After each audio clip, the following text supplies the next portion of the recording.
apa namanya, suara saya juga harus disadari. Suara ini, suara di kamar mandi aja water heater langsung mati.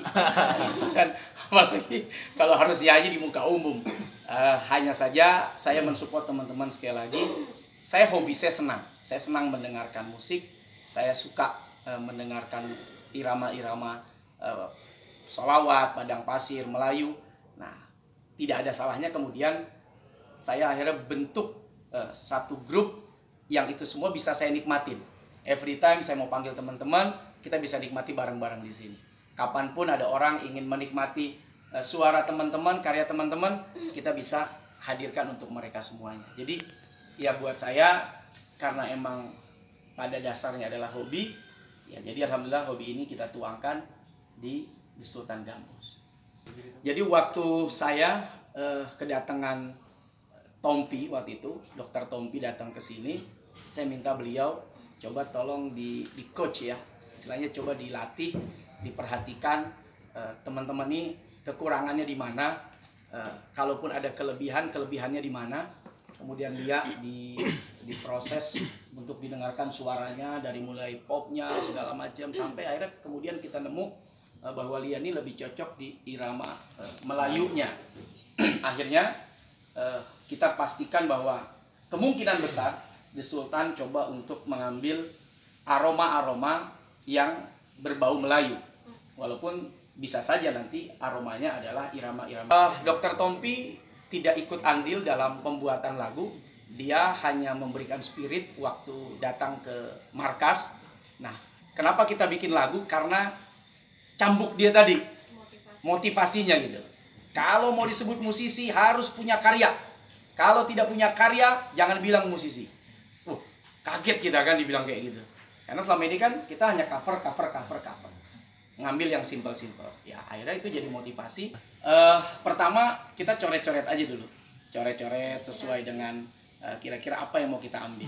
Dari hadis, atau dari Quran, atau dari ungkapan-ungkapan sahabat. Lalu kemudian setelah kita coret-coret, saya hadirkan ke teman-teman. Gue punya syair. Bikin yuk. Ini aransemennya mau kayak apa, arrangernya mau kayak apa, model musiknya mau kayak apa. Dan kita nih kejar target. Ya alhamdulillah jadilah nuansa musik yang hari ini kita dengarkan di Kembali Fitri. Dari pencipta lagu-lagu. Udah 4 lagu yang saya tulis. Jadi ada 4 lagu yang saya tulis. Maka The Sultan akan selalu ikut dengan saya.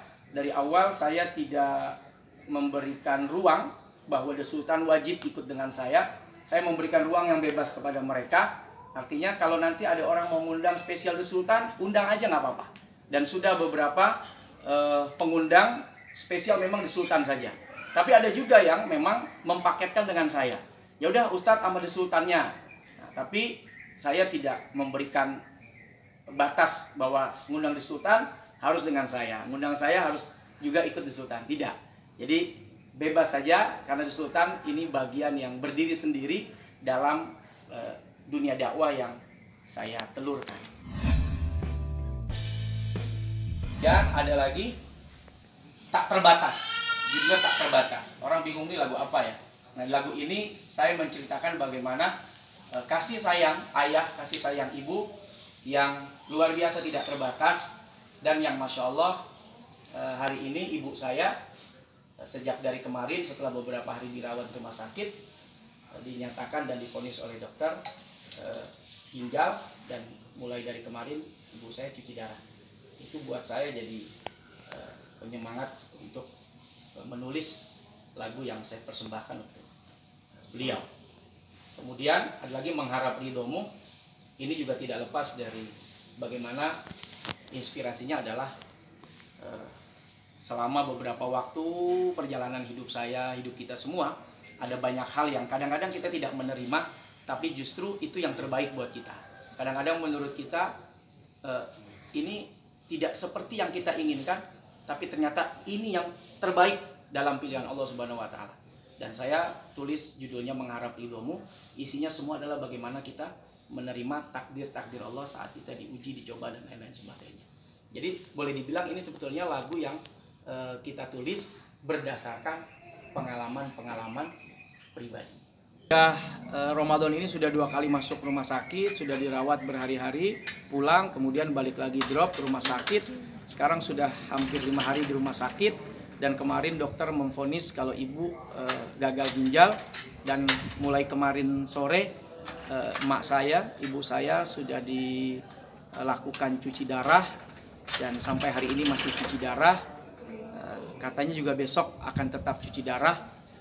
Ya mudah-mudahan, saya berharap itu menjadi obat buat ibu, itu menjadi penyemangat buat ibu, karena memang kata dokter nggak ada jalan lain lagi kecuali memang harus cuci darah. Kemudian apakah akan cangkok ginjal, saya belum terpikirkan karena saya belum konsultasi dengan dokter.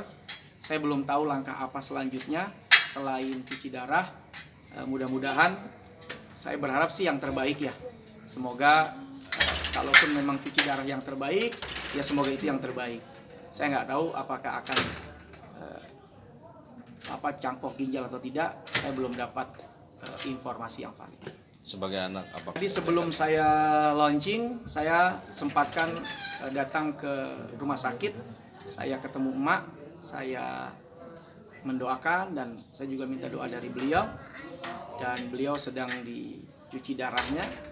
Itu waktu 4 jam ada di sana.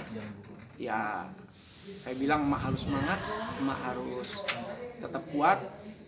Saya tanya emak bagaimana kondisi, lebih baik? Emak bilang lebih baik, walaupun memang ya karena cuci darah tuh di sininya ternyata emak saya dikasih macam pipa untuk mengalirkan darah itu. Cuci darahnya seminggu 2 kali atau masih seminggu? Nah itu masih belum tahu apakah cuci darahnya seminggu 2 kali atau seminggu sekali. Yang jelas 2 hari ini sudah 4 kali cuci darah. Komplikasi sih kata dokter, komplikasi dari mulai gula, kemudian saraf kejepit, kemudian darah tinggi, sampai akhirnya obat yang dikonsumsi itu memakan ginjalnya. Jadi jangan lupa untuk subscribe Cumi Cumi. Ditekan ya tombol lonceng merahnya.